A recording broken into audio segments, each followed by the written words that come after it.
Hello friends, welcome to my channel. இன்னைக்கு நம்ம chilli chicken எப்படி செய்யறதுன்னு பார்க்கலாம். நல்லா ஸ்பைசியா ரெஸ்டாரன்ட் ஸ்டைல்ல. அதுக்கு நான் இன்னைக்கு ஒரு 500 கிராம் போன்லெஸ் சிக்கன் எடுத்துக்கிறேன். அதுல நம்ம ஒரு முட்டை சேர்த்துக்கலாம். இஞ்சி பூண்டு விழுது ஒரு டீஸ்பூன் சேர்த்துக்கலாம். மைதா ஒரு 2 டேபிள் ஸ்பூன் சேர்த்துக்கலாம். கார்ன்ஃப்ளவர் ஒரு 2 டேபிள் ஸ்பூன் சேர்த்துக்கலாம். வினிகர் ஒரு டேபிள் ஸ்பூன் சேர்த்துக்கலாம்.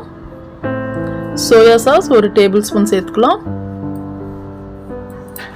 மிளகுத்தூள் ஒரு அரை டேபிள் ஸ்பூன் சேர்த்துக்கலாம்.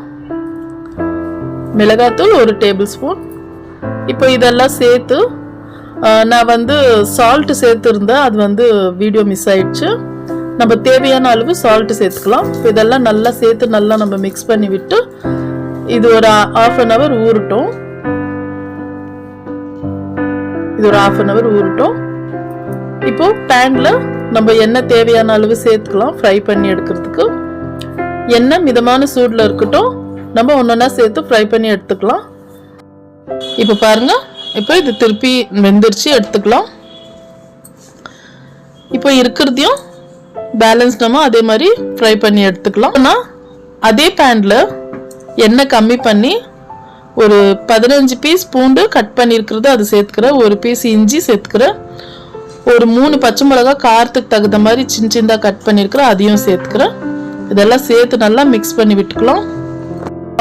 ஒரு கேப்சிகம் மீடியம் சைஸில் கட் பண்ணியிருக்கிறேன். ஒரே ஒரு வெங்காயம் கட் பண்ணியிருக்கிறேன், அது ரெண்டும் சேர்த்துக்கலாம். இப்போ இந்த மசாலைக்கு தேவையான அளவு உப்பு சேர்த்துக்கலாம். டொமேட்டோ கெச்சப் ஒரு 2 டேபிள் ஸ்பூன் சேர்த்துக்கலாம். சில்லி சாஸ் ஒரு டேபிள் ஸ்பூன் சேர்த்துக்கலாம். சோயா சாஸ் ஃபர்ஸ்டே நம்ம சேர்த்துருக்கோம், ஒரு டேபிள் ஸ்பூன் சேர்த்துக்கலாம். இதெல்லாம் சேர்த்து நல்லா ஒரு அரை கப்பு தண்ணி சேர்த்து நல்லா மிக்ஸ் பண்ணி விடலாம். நம்மளுக்கு சாஸ் ரெடி ஆயிடுச்சு. நம்ம இன்னும் கொஞ்சம் ஸ்பைசி வேணும்னா இன்னும் கொஞ்சம் நம்ம சேர்த்துக்கலாம். ஆனா எனக்கு இது போதுமான அளவு. இப்போ நம்ம ஃப்ரை பண்ணி வச்சிருக்கிற சிக்கன் எடுத்து இதுல சேர்த்து நல்லா மிக்ஸ் பண்ணி விடலாம். பாருங்க, நான் இன்னும் கார்ன்ஃப்ளவர் சேர்க்கல. இப்பவே எனக்கு நல்லா சாஸ் மாதிரி நல்லா திக்னஸ் இருக்கு. இப்படியே வேணுமா இருந்தாலும் நம்ம சாப்பிடலாம். இல்லை இன்னும் கொஞ்சம் கிரேவி வேணும்னா ஒரு அரை டேபிள் ஸ்பூன் கார்ன்ஃப்ளவர் சேர்த்து நான் தண்ணி மிக்ஸ் பண்ணி வச்சிருக்கிறேன். இப்போ அதையும் சேர்த்துக்கலாம். இது சேர்க்கறதுனால நம்மளுக்கு கிரேவி கிடைக்கும். பாருங்க இந்த மாதிரி. இப்போ நம்ம சில்லி சிக்கன் ரெடி ஆயிடுச்சு. நம்ம ஸ்டவ் ஆஃப் பண்ணிட்டு சர்வ் பண்ணிக்கலாம். ரொம்ப டேஸ்டியான சில்லி சிக்கன் ரெடி.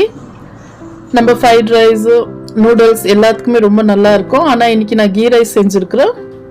இன்னைக்கு நாங்கள் அதில் தான் சாப்பிட போகிறோம். அவ்வளோதான் ஃப்ரெண்ட்ஸ்.